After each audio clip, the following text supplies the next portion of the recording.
It's now time for the Mike Wagner Show, powered by Sonic Web Studios. Visit online at sonicwebstudios.com for all your needs. The Mike Wagner Show can be heard on Spreaker, Spotify, iHeartRadio, YouTube, iTunes, Anchor FM, Radio Public, and the MikeWagnerShow.com. Mike brings you great guests and interesting people from all across the globe. So sit back, relax, and enjoy another great episode of the Mike Wagner Show.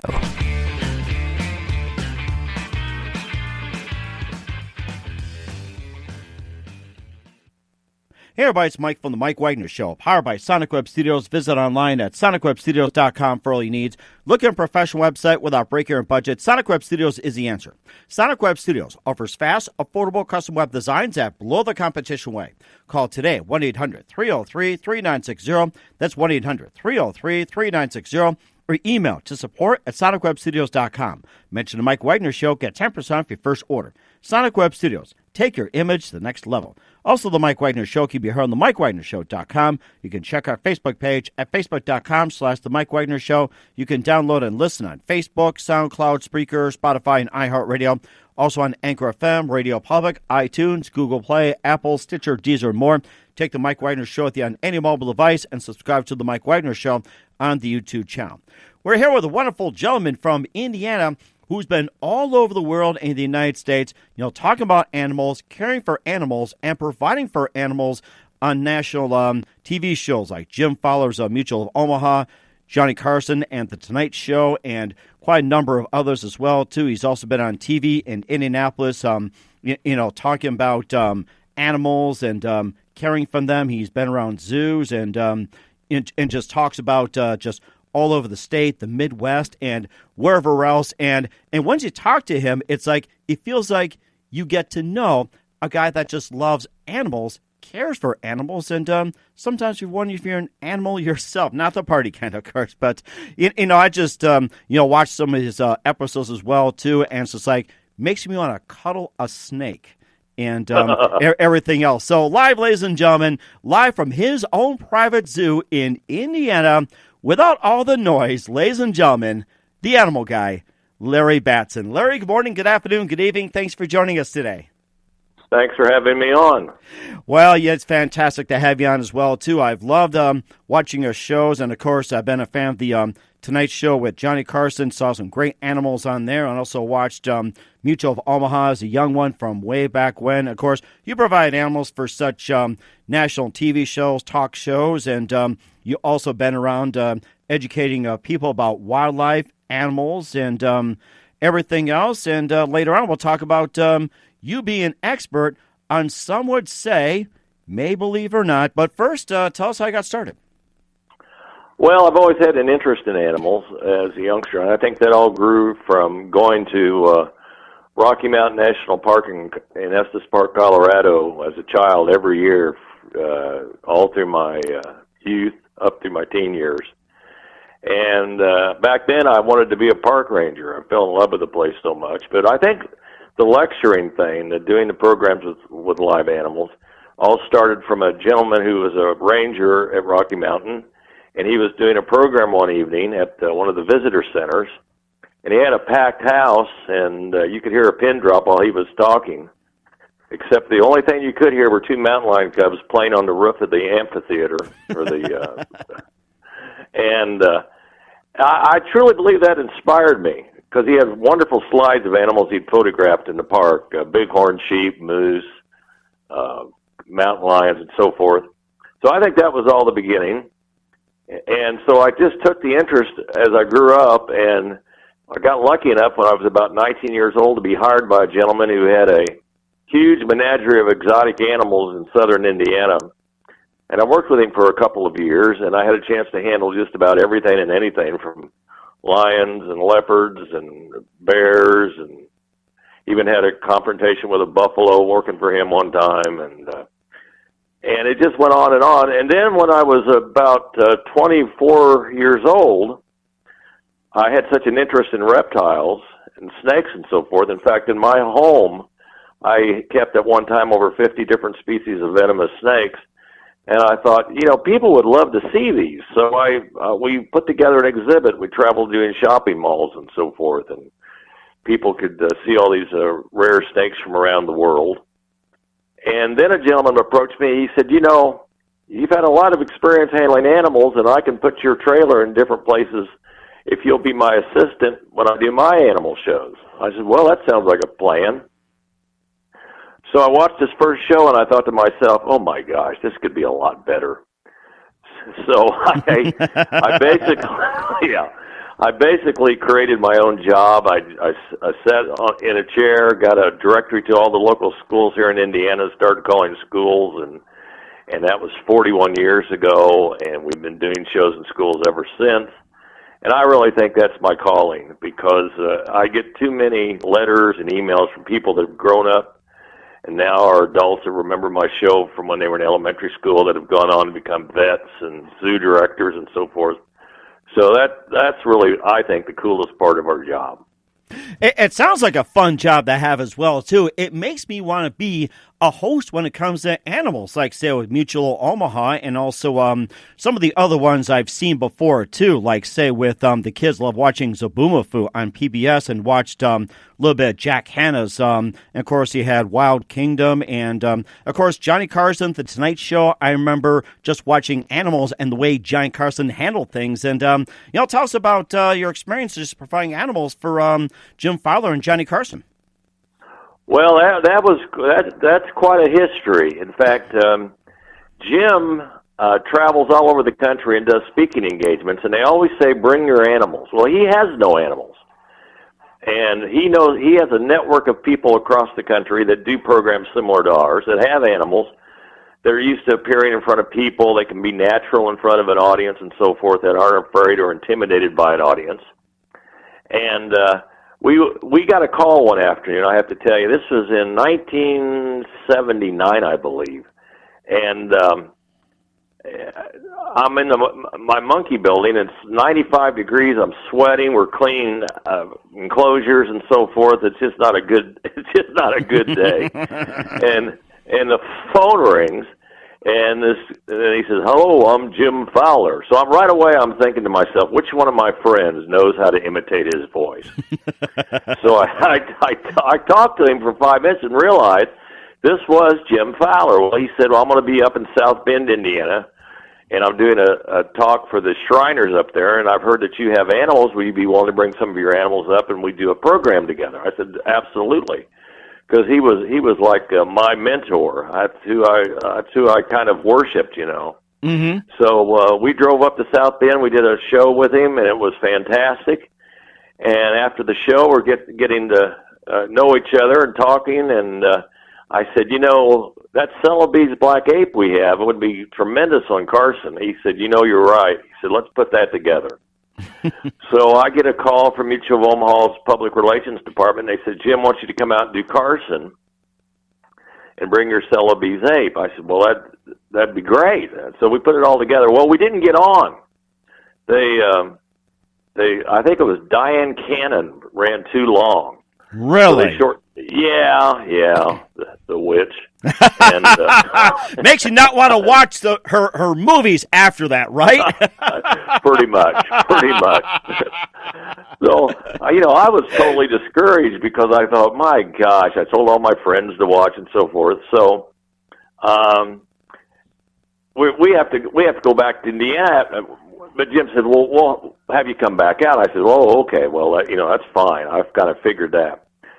So they dropped me off at the airport, and this is the funny part of the story. People don't realize how much work goes into having an animal on television for 2 or 3 minutes. Mm-hmm.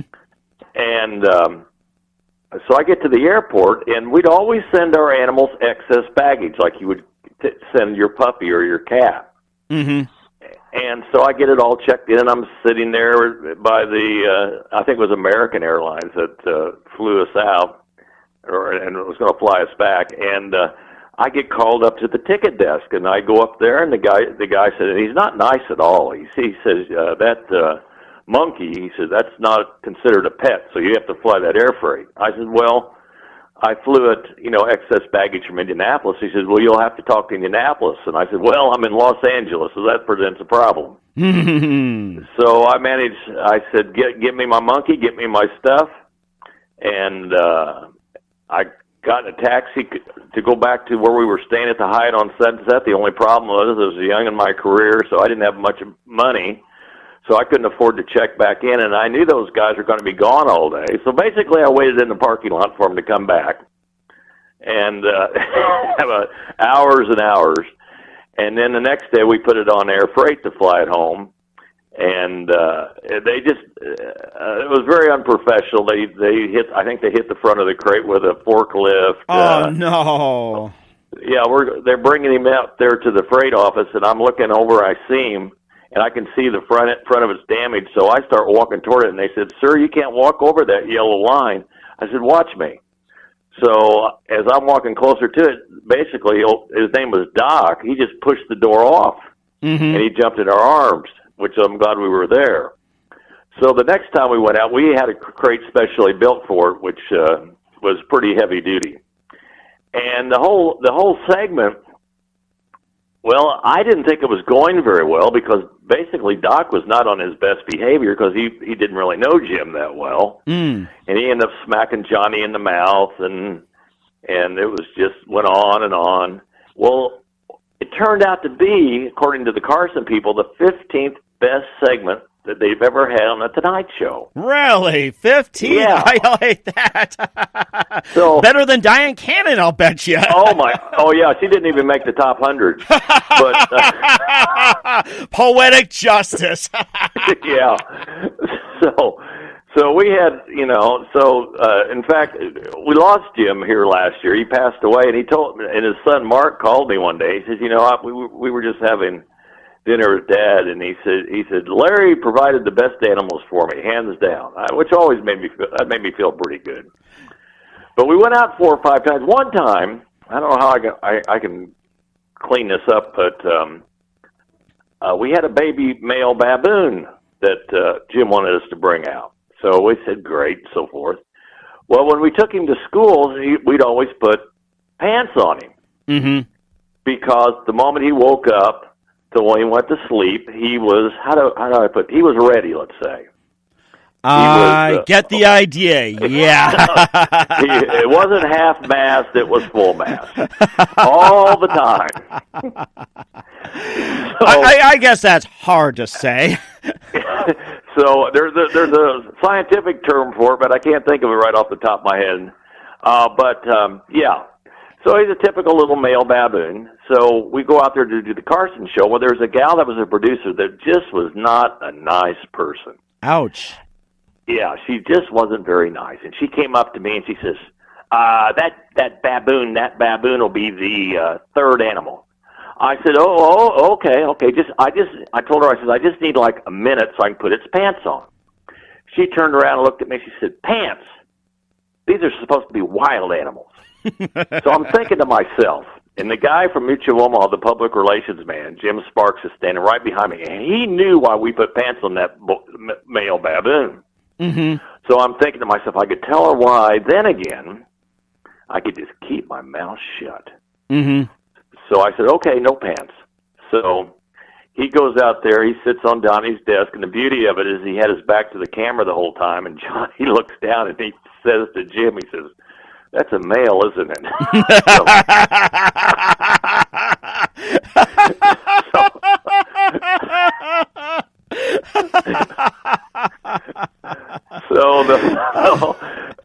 And the baboon wasn't really all that entertaining. He just sat on his desk and ate grapes, but it had his back to the camera the whole time.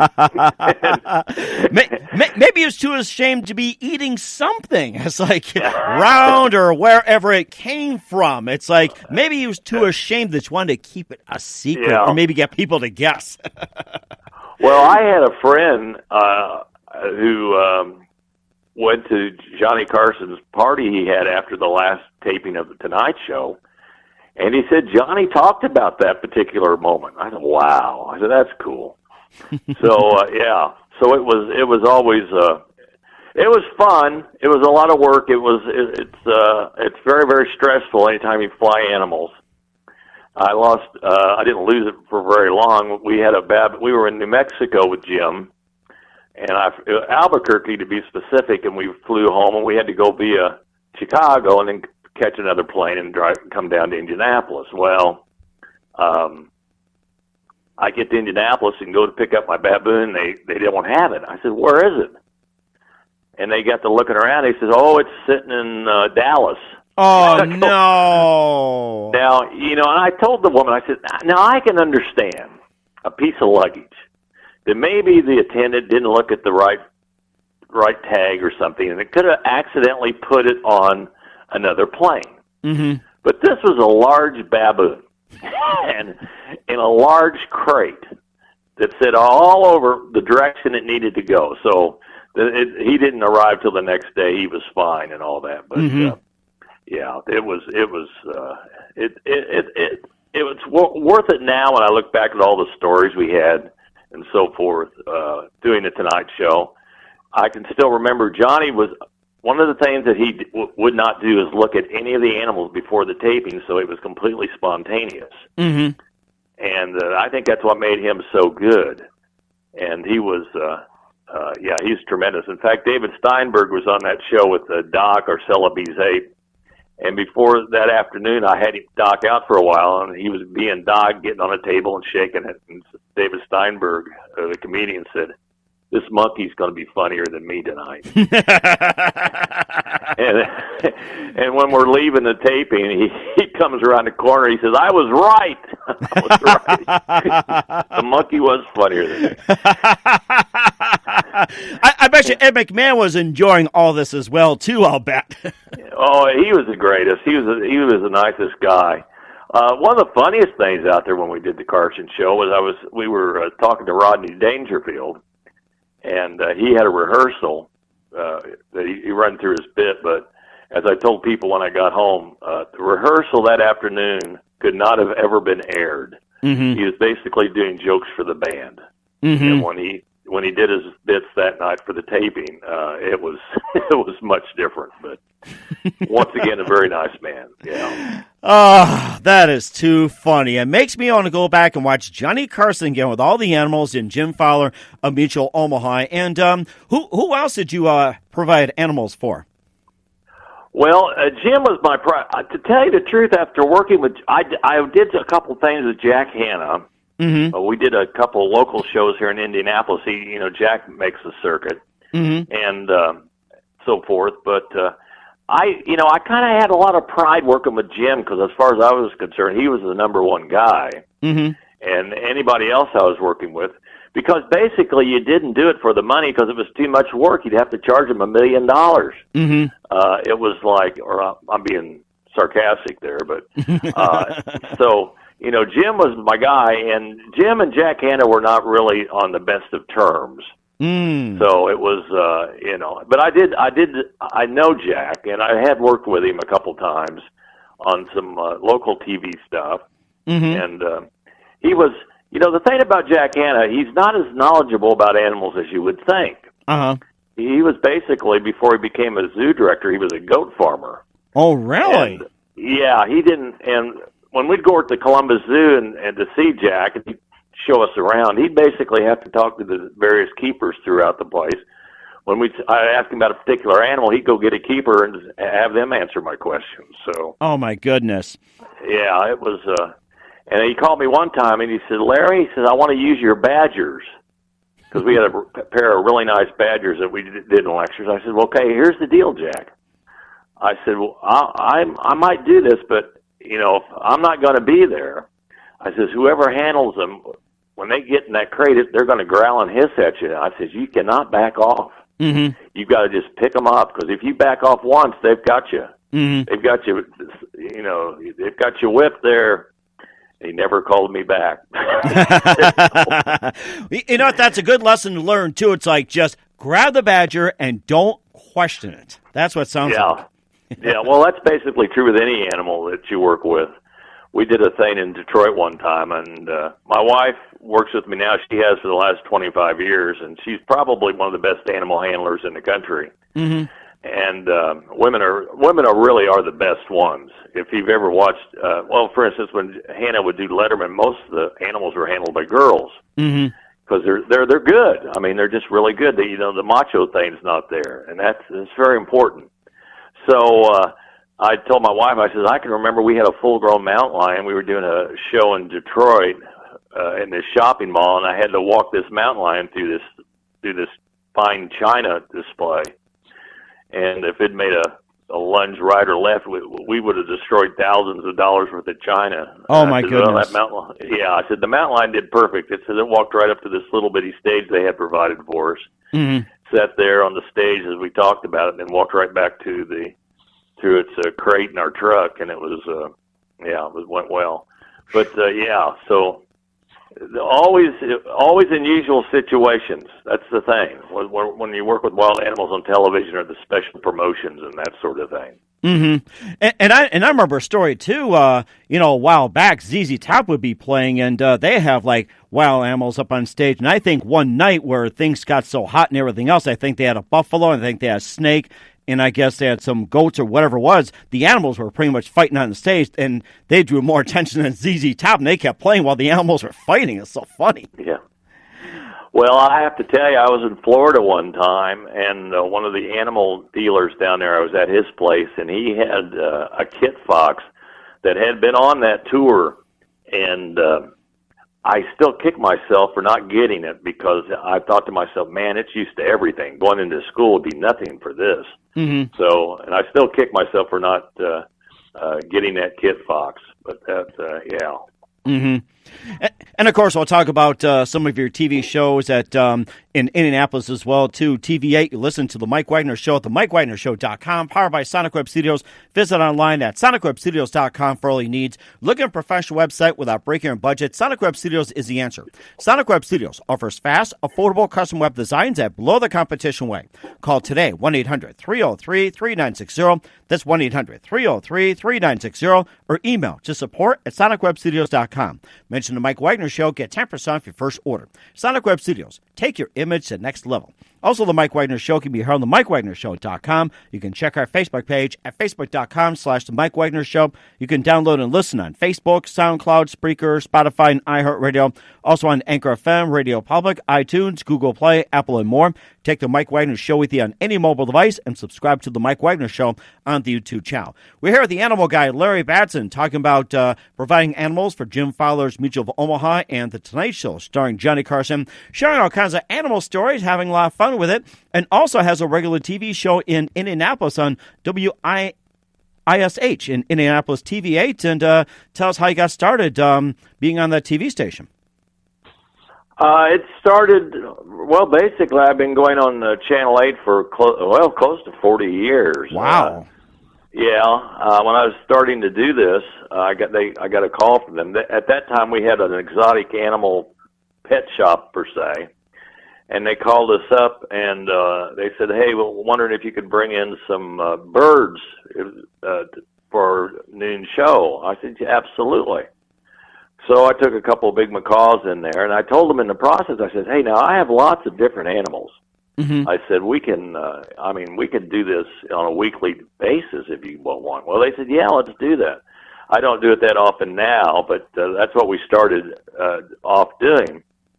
And what's funny with the Channel 8, we had several great moments, but I was down at the Lafayette Zoo in Lafayette, Indiana, and we'd always stop in there and talk to the girls that worked there and see their animals and so forth. And they said to me, hey, we've got a tame flying squirrel. Would you like to see it? I said, I'd love to see it. Mm. So they go and get it, and they put it on my arm, and it crawls up my arm and goes inside my shirt. So I'm thinking, right away I start thinking to myself, I said, would you mind, or would you bring this squirrel to Indianapolis and I could take it on Channel 8? And they said, yeah, we'll do that. So we took it on. Now, the guy that would always interview me or talk to me was a fellow named Ray Rice. Mm-hmm. And he had his goatee, he was real debonair, he had his three-piece suits, real classy guy and this sort of thing.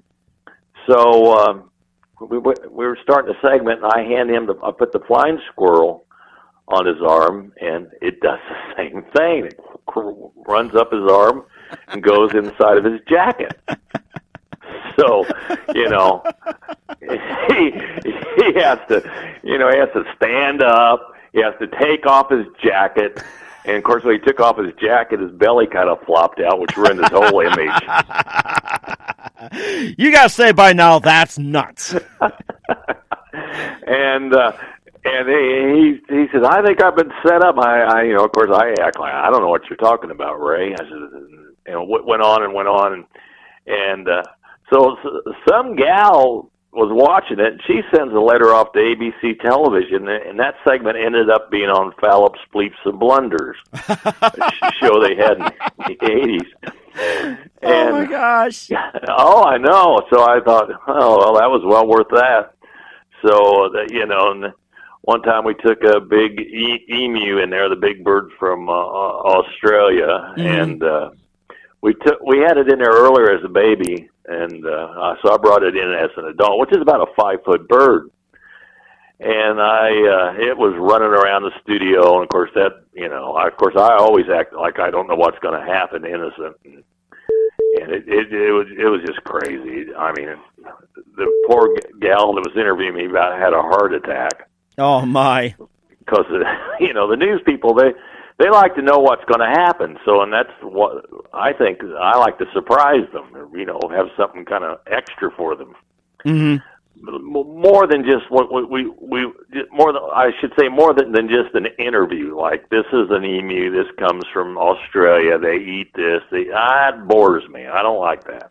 Uh-huh. So I always try to figure out kind of what I might call a subplot, where something might happen or go on. So that was pretty funny. And so they got now, and then the new fellow that's on there now, 4 years later, this new guy's on there. We take snakes on there, and he's so afraid of snakes, and so I can, as I said, I can watch him do his butt dance across the couch as I bring these snakes out.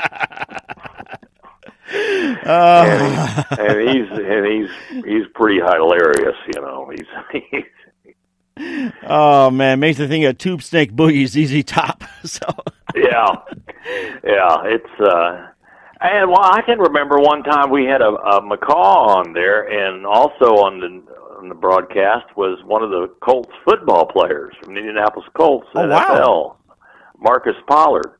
Uh-huh. And he got close to that bird, and I thought we were going to have to bury him because he had such a tremendous fear of birds. I thought, wow. That's unbelievable. So, and we went on there once, and Mary Ann from Gilligan's Island was on, and we had a big mountain lion with us, and she says, "Oh, I know all about the big cats and how you should, move slow and everything." I said, "Well, that's right." So Cheryl stood by her.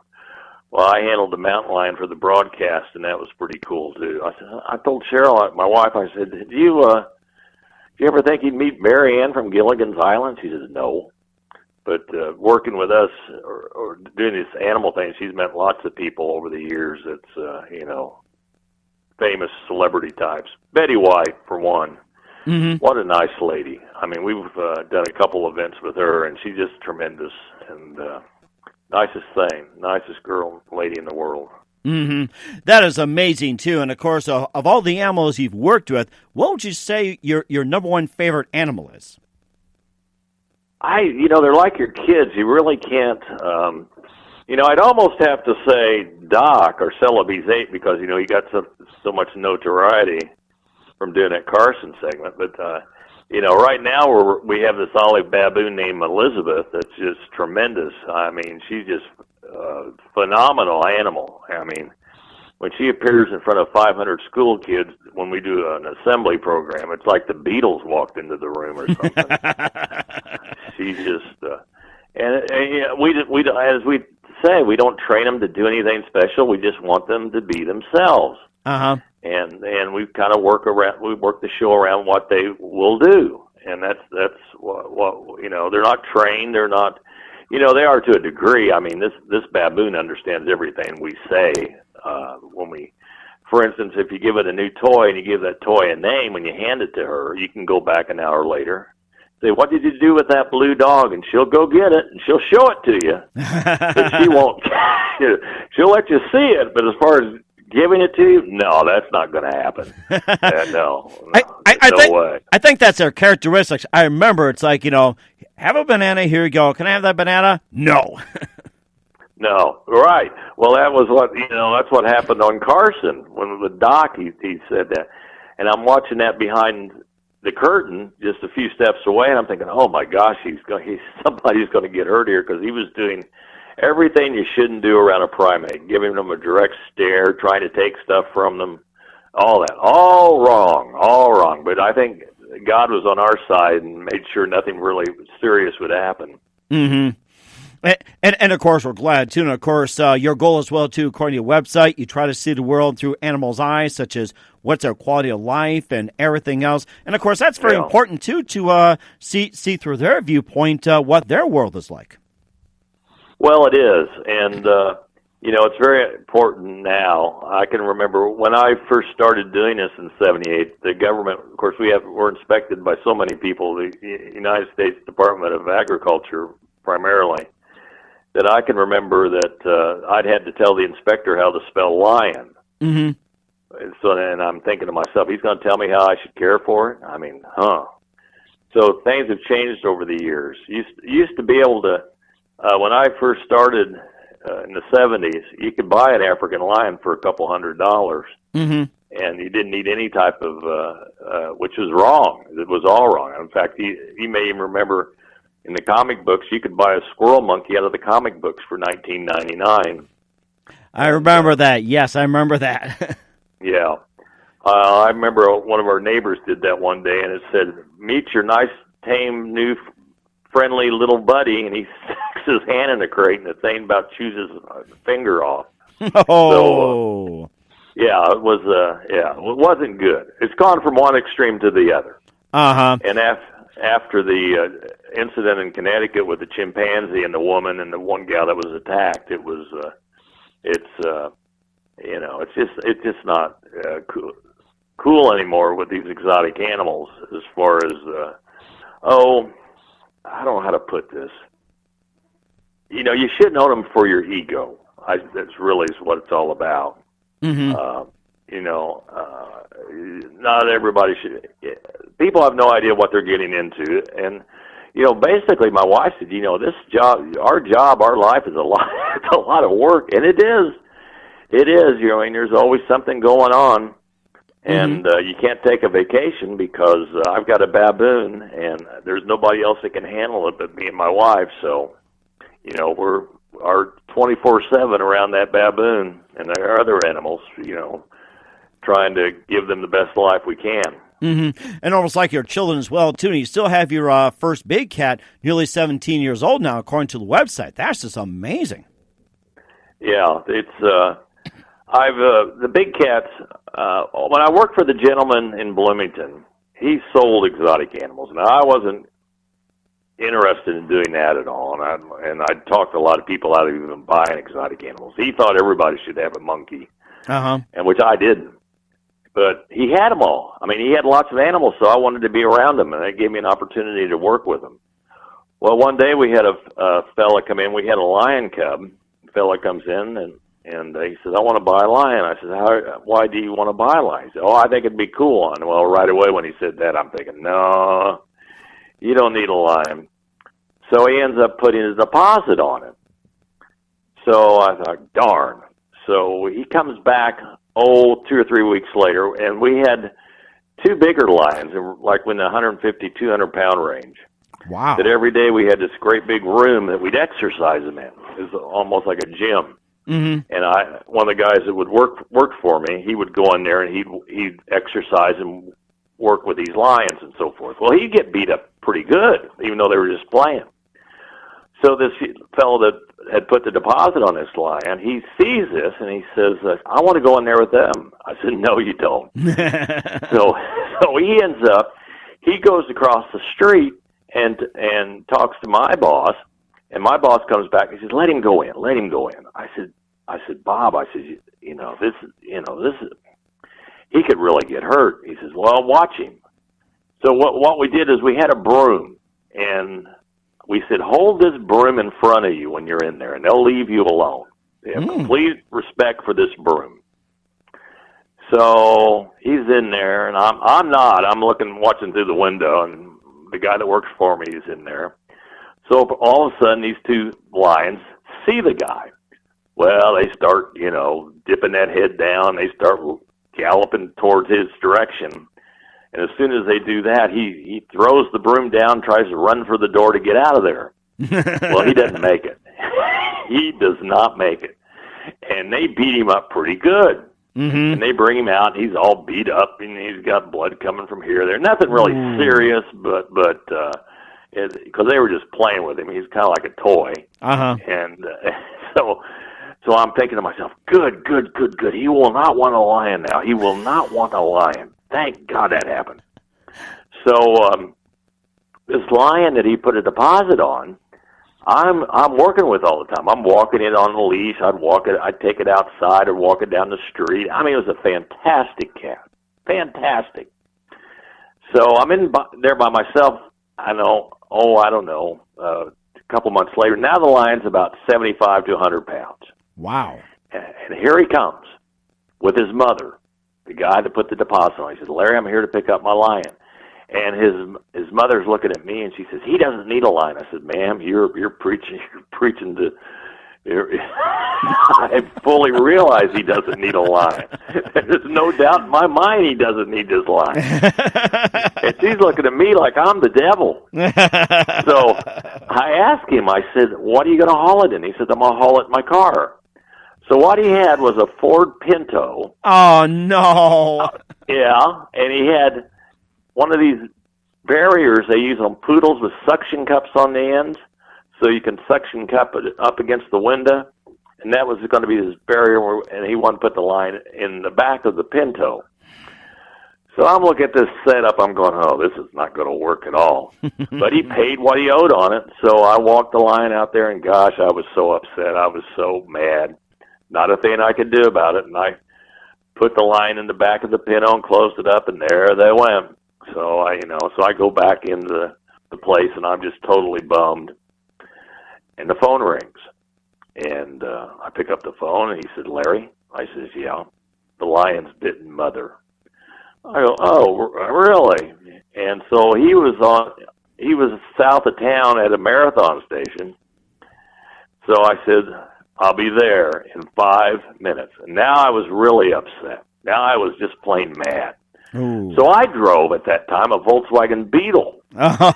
So I'm driving my Volkswagen Beetle over there, and I pull up, and the car is completely surrounded with people.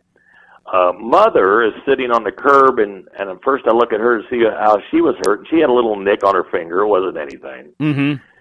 And I'm looking inside the car with the lion, and the lion had completely destroyed the upholstery. Oh, no. It was having a fine time. It had completely tore it up. So everybody that was around, I said, I need everybody to back up. So I get in there, and I put the collar and the lead on her, and I take her over to my Volkswagen Beetle, put her in the passenger side in the front, and I told her, I said, now, don't move. You sit right there. And she did. It was like one of those concrete statues, and I'm driving through Bloomington, Indiana. She's going down the road with me, sitting in that seat, and shortly thereafter, I don't know whether he ever came back again or not. I left. I moved back to Indianapolis and left. So I don't know whatever happened, but that truly showed me that not everybody needs an exotic animal. Mm-hmm. And I think that's a good lesson as well, too. And, of course, you're also an expert on another big phenomenon as well, too. You listen to The Mike Wagner Show at themikewagnershow.com, powered by Sonic Web Studios. Visit online at sonicwebstudios.com for all your needs. Look at a professional website without breaking your budget. Sonic Web Studios is the answer. Sonic Web Studios offers fast, affordable custom web designs at below the competition way. Call today, 1-800-303-3960. That's 1-800-303-3960. Or email to support@sonicwebstudios.com. Mention the Mike Wagner Show. Get 10% off your first order. Sonic Web Studios. take your image to the next level. Also, The Mike Wagner Show can be heard on themikewagnershow.com. You can check our Facebook page at facebook.com/The Mike Wagner Show. You can download and listen on Facebook, SoundCloud, Spreaker, Spotify, and iHeartRadio. Also on Anchor FM, Radio Public, iTunes, Google Play, Apple, and more. Take The Mike Wagner Show with you on any mobile device and subscribe to The Mike Wagner Show on the YouTube channel.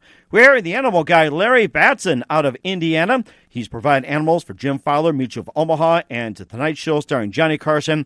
He's also shared some wonderful animal stories and a good reason why not to have an exotic animal. As we talked about, he's not lying, of course. And he's also an expert on one of the phenomena that's been going around. And yes, according to his website, he's here in Indiana and talks about Bigfoot. So let's hear about that. Well, I've always had a fascination with the subject. I was in Columbus, Georgia, at a place called Callaway Gardens doing some public relations for Mutual of Omaha with Jim Fowler. And we were having breakfast, and over breakfast he was telling me about this new television project he was working on for ABC, excuse me, called Spirit of Adventure. And he had just gotten back from Russia, and they had been doing a segment on the Russian brown bears. Mm-hmm. Well, he told me that all the guides wanted to talk about, the guys that were taking him back to where the bears were and so forth, was Bigfoot. Because they'd seen something in those mountains which was very similar to what's been seen in Oregon, Northern California, Washington, throughout Canada. And I said, really? And I said, what do you think about that? He said, well, I don't know. You know, he didn't want to put himself on the spot too much. So that was kind of left at that. Well, shortly after that, I get a call from a company in Cleveland, Ohio, that produces at that time produced the biggest outdoor show in the country, the big sports show. And I'd been working for them for several years doing animal programs and different programs, rattlesnakes and so forth. And they called me up. He says, hey, you have any new ideas for something we could do for our outdoor show? And I said, well, I was just talking to Jim Fowler. I said, why don't we try and put together something on Bigfoot? And they thought, and this was in the 80s, before it wasn't like it is now. Uh-huh. And they said, yeah, well, that sounds great. He said, let's do that.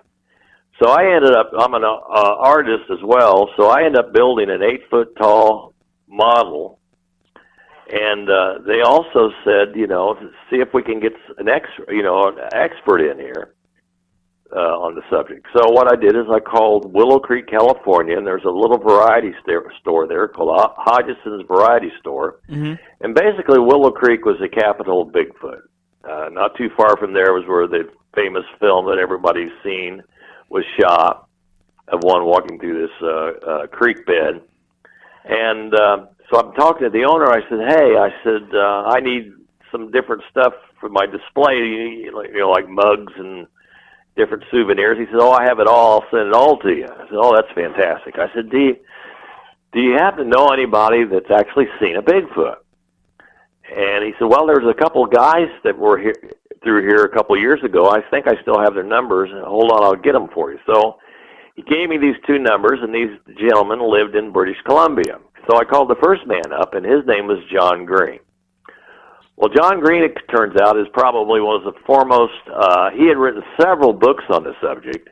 He was a journalist, and I called him up just out of the blue, and he was just the nicest guy in the world. And before it was all said and done, I had him coming to Cleveland, Ohio, to be a part of this presentation from British Columbia. And Harrison Hot Springs has to be one of the most beautiful places on this planet. Has great temperature year-round, just beautiful. And I persuaded him to come to Cleveland, Ohio. So I was pretty proud of myself for that. So as I'm talking to him, I said, hey, I have another name on here. And a fellow named Bob Titmus. He said, oh, that's my neighbor. He just lives, you need to talk to him. Mm-hmm. So I called him up. Now, he wasn't so forthcoming. He was kind of dry. And I found out that he was, in the last years of his life, he wasn't feeling well. Mm-hmm. But after on the phone with him for a little bit, he started talking a little bit more. And I finally just asked him, I said, have you ever seen a Bigfoot? And he got real quiet. And he said, well, I have. He said, I've seen them twice. And he said the first time was in 1941 off the coast of Alaska when I was in the Navy. Mm-hmm. He said we were on this ship going down the coast, and he says just about evening, wasn't quite dark yet. He says most of the sailors were down in the ship eating, playing cards, and so forth, and I decided to go up on the deck and look at this beautiful Alaskan scenery.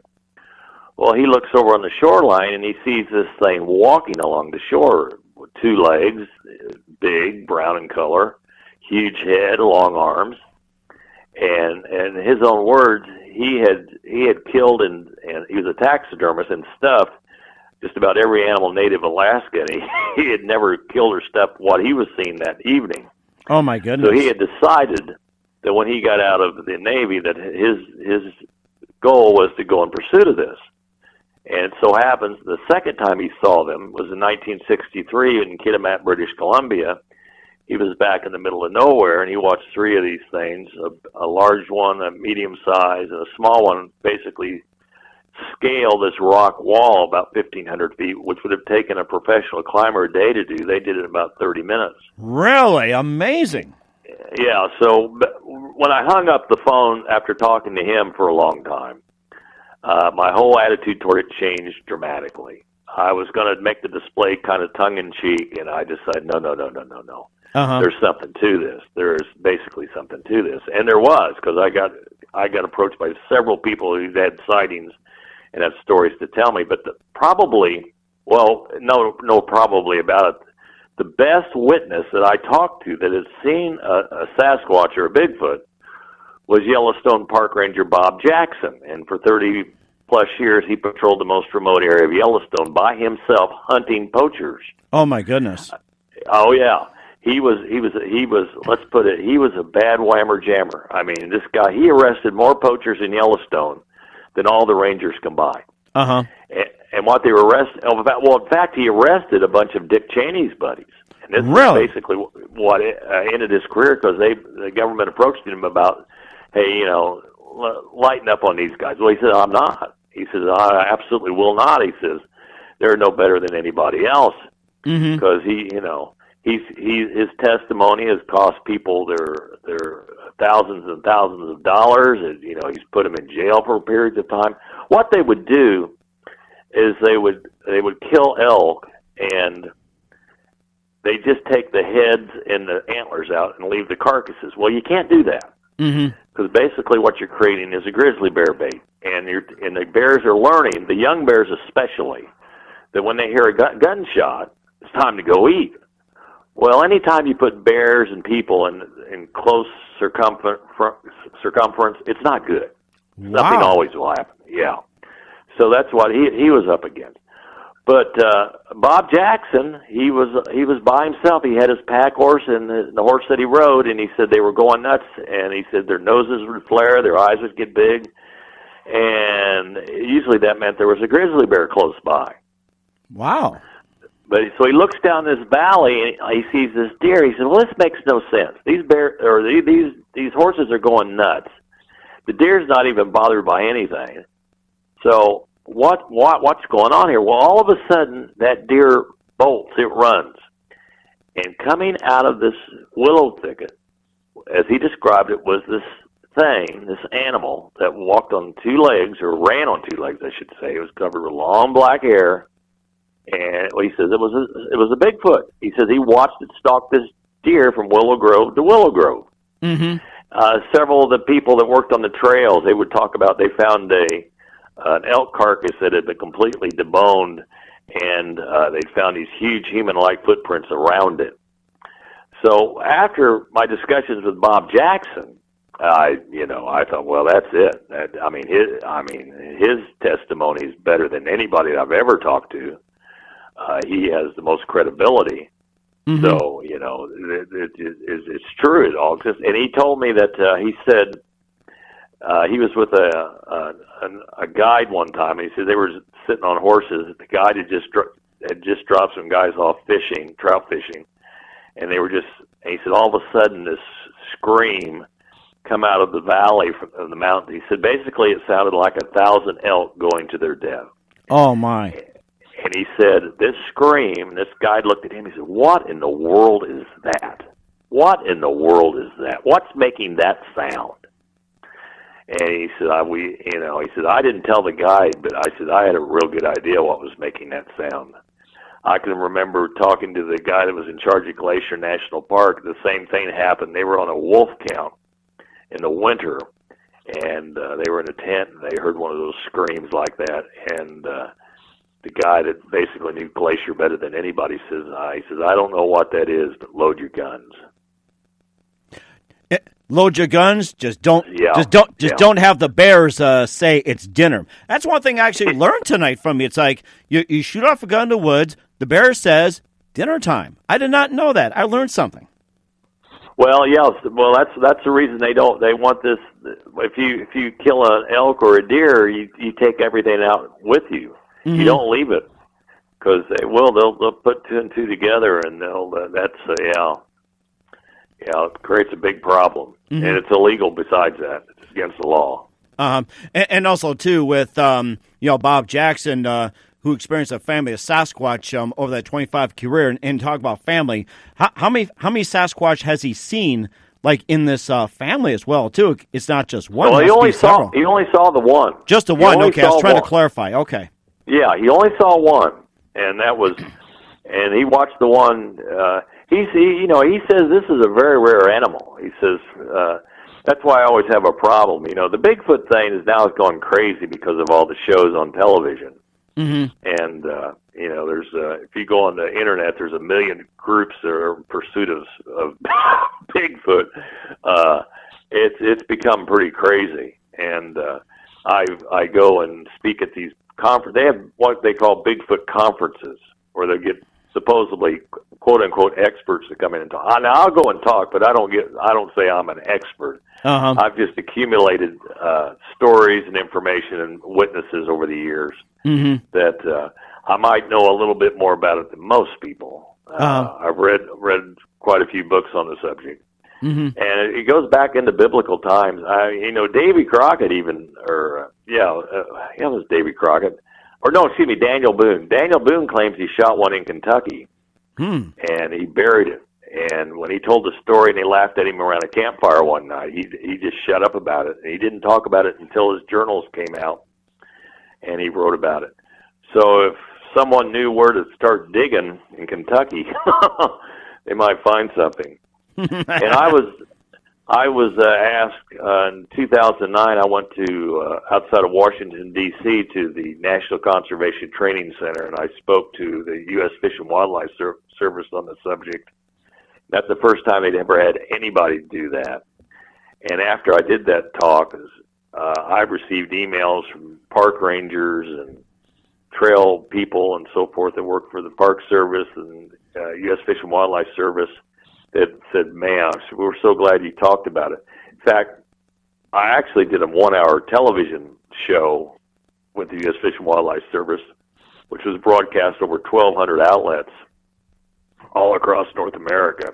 Wow. And, in fact, whenever I go into the National Conservation Training Center, I always kind of laugh because when I go to my room, because they have 3 hotels on that piece of property. It's 500 acres. And they'll be showing that broadcast even still. They said it was the most popular broadcast they've ever had. They've had Jane Goodall and lots of really, people with some notoriety. But they said that Bigfoot program, they said that's been our number one. So, wow, that is amazing as well too. And of course, have you been approached on when you be speaking at another Bigfoot conference or anything, or? In fact, I will be. I'll be at the Ohio Bigfoot Conference May the 2nd, and it's one of the biggest. It'll draw like 600 or 700 people for one day. Wow. In the Salt Fork Lodge, and it draws a tremendous crowd. And guys from Finding Bigfoot will be there. I'll be there. There'll be an anthropologist coming in and so forth. So, mm-hmm. And I know a lot of people from the television world that done the specials on Bigfoot and so forth. My wife is, she's not a big fan of it, especially the time the television program Wife Swap had contacted me, and they wanted to trade wives, my wife with another wife from a Bigfoot guy. No. I bet you said no. I run that by my wife, and she just kind of gave me the dirtiest look in the world. She says, "I'm not going." Oh my! Oh. Or you know what? Or you can do this, Wife Swap. It's we can go with my wife, but you have to take a couple mountain lions with you. So yeah. It was She wasn't too keen on being at some Bigfoot guy's house for whatever. I had to say thank you, no thank. Then I had Monster Quest, that show from the Learning Channel that was on for a few years, here at my house one time, doing a thing on Bigfoot. And the funniest part was I looked at him, I told him, I said, do you think, because they said, what are our chances of filming one here? I said, about 1 in a million. I said, do you think when you go in there with your catering service and your directors and your producers and you're in the woods with all these people and cameras and microphones and lights and stuff, that there's any chance that you're going to film a Bigfoot? I said, you got to be crazy. And then I said, if I thought that you might, I would already have a deal worked out with you. Because if I took you along and we filmed a Bigfoot, you would owe me $1 million. Oh, that's a challenge. Well, I made fun of the show so much that they end up not even airing it. And it was like,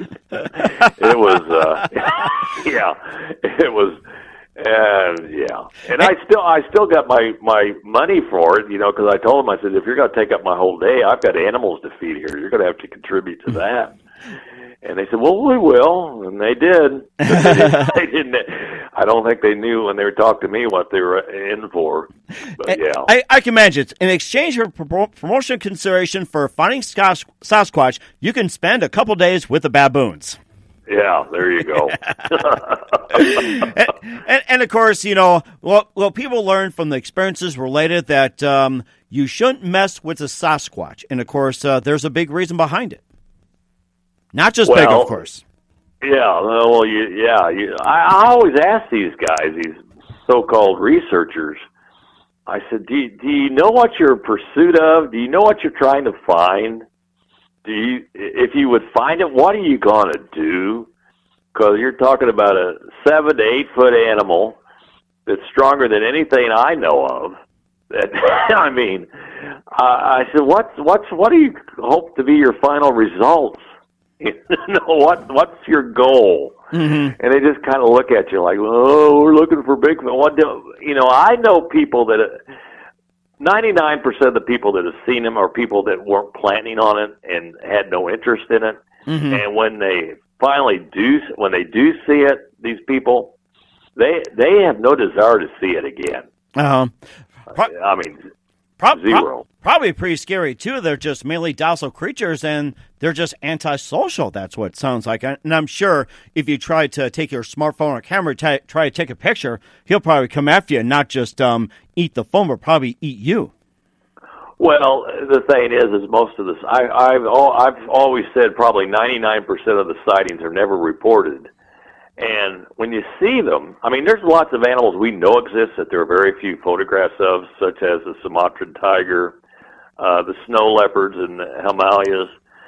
There's not that many photographs of. And George Schaller, who was one of the foremost zoologists in the entire world, who did most of the research on the snow leopard, mm-hmm. has a Bigfoot casting on his wall. And someone asked him about that. He said, what's the deal with that, George? Why do you have a Bigfoot casting? Do you think they exist? He says, well, there is no evidence that they don't exist. And that's where he leaves it. Uh-huh. And I think that's a very important point, too. And of course, he talked about some of the animals that are rarely photographed, and some are in danger of extinction. And what are some of the animals right now that are in serious case of extinction, like as an up-to-date? Well, most of your great apes, your orangutans especially, because of the deforestation for the palm oil in Borneo and Sumatra. Mm-hmm. They're just cutting down forests to make an Oreo, basically. demand for this palm oil. It's so sad. And of course, the gorillas. A lot of the gorilla habitats been involved with major wars in Africa. Mm-hmm. And then, of course, there's the demand for what they call bushmeat, which is essentially chimps and gorillas and orangutans. They sell the meat, and the U.S. Fish and Wildlife Service that's they have people assigned for when this stuff's shipped into the country to make arrests and to investigate it. Wow. So, really, you got to say all the animals that we have on this planet, they're in some type of danger, and but especially the great apes, especially your big cats, mm-hmm. your tigers. At one time there used to be 100,000 tigers. They estimate in India. Now the numbers are less than 10,000. Wow. People I heard about that. Yeah, well, people say, well, there's 10,000. Well, that's true, but to think there once was 100,000. So that's quite that's an annihilation of the species.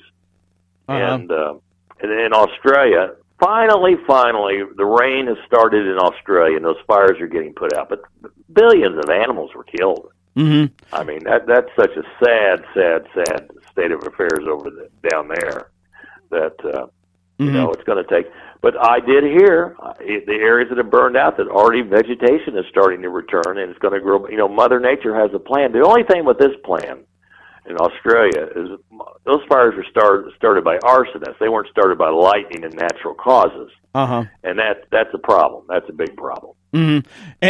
And of course, how many animals have you known that have been killed during this wildfire? And what was the most I guess the largest or most breed that got killed?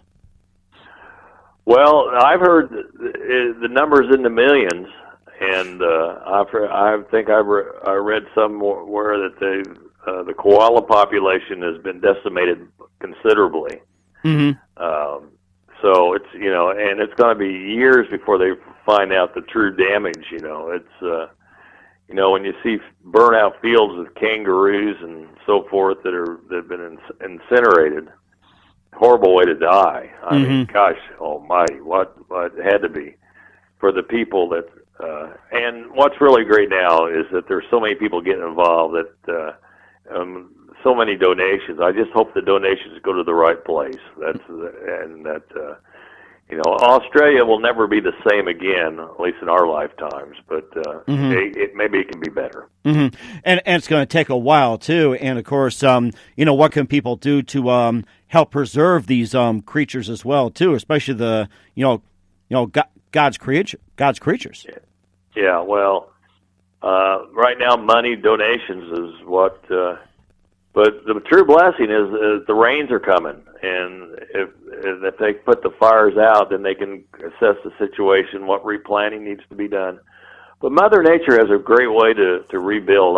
When the Yellowstone had their fires years and years ago, and they were tremendous fires, and they said the first animals to go into the burned out areas were bears, and that was interesting to me. And but what was created after those fires, because that was not done by an arsonist, is the meadows returned, different animals would return, and so forth. So, if Mother Nature starts the fires, that's one thing. But when man starts a fire, that's a whole different deal. And that's so true, too. And, of course, you have to preserve the wildlife and, let people enjoy animals and continue with the shows that you do. And, of course, one more question before we wrap things up. We'd love to have you back on as well, too. What are the odds of having a Sasquatch come to Indiana? Oh, we have them in Indiana. Do you really? On my property. Yeah, I've had them on my property before. Uh-huh. Oh, yeah.